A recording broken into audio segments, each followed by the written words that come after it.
Welcome back inside the Huddle. Clint alongside Kale of the Amarillo Globe News. We're diving into district play. Last week, a lot of bye weeks, a lot of weather involved in games. Yeah, you thought it was going to be boring, and then the weather just likes to, mess with us and keep us on our toes. Yeah, on a week that we thought was going to be a little slower, not as many games, and then the weather factored in. We had one game starting at midnight. Yeah, PD likes to play till 3 in the morning, get home at 6 a.m. I called Chris Fisher like 9 a.m. and he's like, dude, I slept till noon. And I'm like, well, my bad. Tascosa, one of those on a bye week, gave an extra week, I guess, of thinking for running back King Doru as he made his decision tonight. Yeah, he decided at 7 o'clock tonight that he was going to Purdue out of the Big Ten, which is shocking to me. I really thought a Big 12 school was going to be his way. Kind of thought Minnesota out of the Big Ten.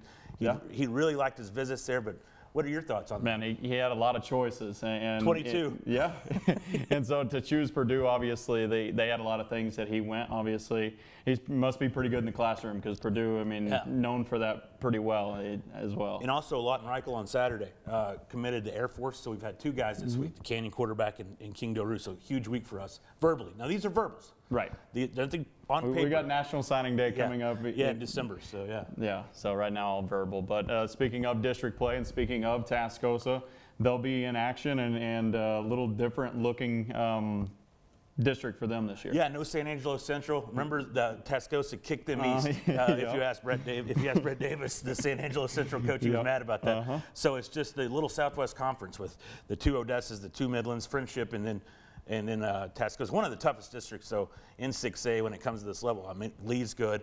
We know what Midland High is about. We know what Permian's about. So Tascosa, I picked them at the start of the year. That pick, I don't know, man. It's tough right now to say they're the favorite to me. Yeah, and Midland Lee, obviously one of the favorites as well, along with and Permian. We certainly have seen them kind of now get back to where we saw them a little bit more dominant in the last several seasons. It seems like to me, at least, anyways. Oh, I completely agree. And Tascosa kind of had a rough go of it. I think you'll see a lot more Mr. Doru, and I think that takes a little off his plate. Get the ball in the hands of your playmakers. That's all I want to see during district, though. Get the ball in the hands of speed.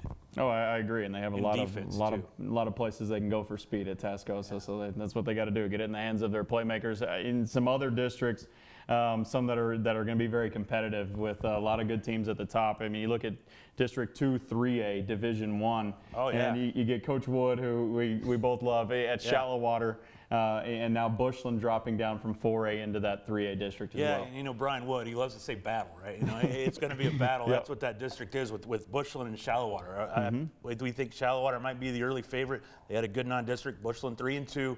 Lost to two teams that weren't shabby, Childress and Leveland. No shabs there. They open up, Bushland, we'll see what they're about. They still need to figure out that quarterback play a little bit. Their defense is a lot better than it was. But when you look at the rest of the district, Slayton's pretty good. Littlefield, not what they used to be.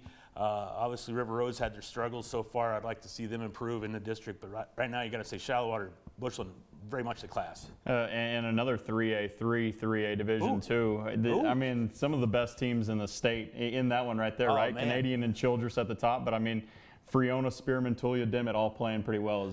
Yeah, Spearman's kind of that dark horse, if you will.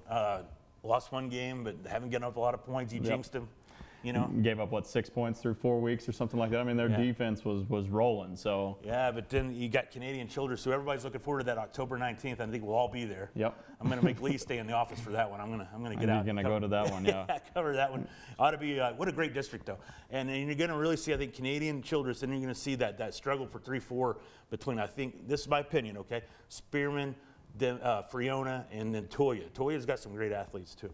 Yeah, and we've seen Freona, obviously. We looked at stats last week. Marco Monreal he throws the ball a lot and in a balanced offense, like you were talking about, and still getting up there at the top 3 in the area and passing. So, I mean, you do have to watch out for Freona to be sneaky in there for that 3-4 spot as well. I like it, man. And now looking at a 2A district that we both really like, 2A Division II.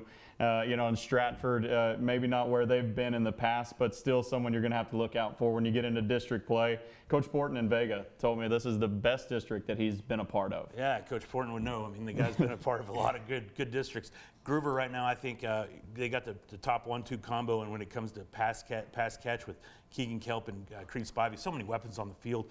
Stratford is Stratford, and until you knock them off the mountain, it's hard to pick against. But then you got Clarendon 5-0. And they lost Cortez and they lost Oliver last year. Those two workhorses, they replaced them with Ryan McCleskey and Preston Elam. and they've just been rolling. Yeah, and the consistency in that program. What'd you say? 17-2. 17-2 over the last 2 years. I think 24-3 or 5 or something like that over the last 3 years. It's been impressive. And then you don't count Vega out. Vega's right in the middle of that thing. Yeah, but well-coached teams in this district from top to bottom, and I think Groover, like you said, they adding the weapons that they did and the ones that they have experience all over the field. Yeah. Guys that have been on varsity for a couple of seasons now, so I think Groover, for me, would be the pick out of this district. But it's going to be tough with like you said, the tradition in Stratford, the way Clarendon's playing, Vega and Booker in there as well. Yeah, that's probably like hands down like your 1 to 4 or 5 right there, the toughest to go. Where do you see? Exactly. All right, now let's take a look at some games that will be going on in district play. Emerald High going into their second game. Lubbock Coronado, maybe the toughest test in that district. Yeah, you know, Emerald High playing with a backup quarterback who, Will Maynard, played great last week against Monterey, but still struggled against the Monterey team that got just whipped by Abilene Cooper. So that kind of scares you. Emerald High is going to have to play their best game since they played Tascosa. I think Coronado is the favorite for a reason. They've been just pounded teams. As you notice, they got one of the most dynamic receivers, as you said. Yeah, you ran highlights of this dude. Yeah, probably another Division I athlete. We talked about some signees, and his offers now are coming in. I think one of the leading wide receivers, not only in the area but in the state. Yeah, a great player. And then just Emerald High is going to have to play probably their best game on the road. This is going to show exactly where they're at because these Lubbock schools have owned AISD for the last few years. So I know Amarillo is really wanting to get on the board here and get one. So. We were talking about districts that we're excited to see. That 4A district with Canyon, Hereford, Pampa, and Dumas is going to be a lot of fun, but they still have a couple weeks until they get into it. They're a week away. Canyon's 2 weeks away. They have a bye, but they have a great game, non-district, at home on Friday. Yeah, as they get Andrews, an Andrews team that beat Hereford. We were excited to see what Hereford could do going down there on the road. Andrews was coming off a 70-point performance the week before, and were able to beat Hereford at home. Now they travel beat them in 3 quarters, though.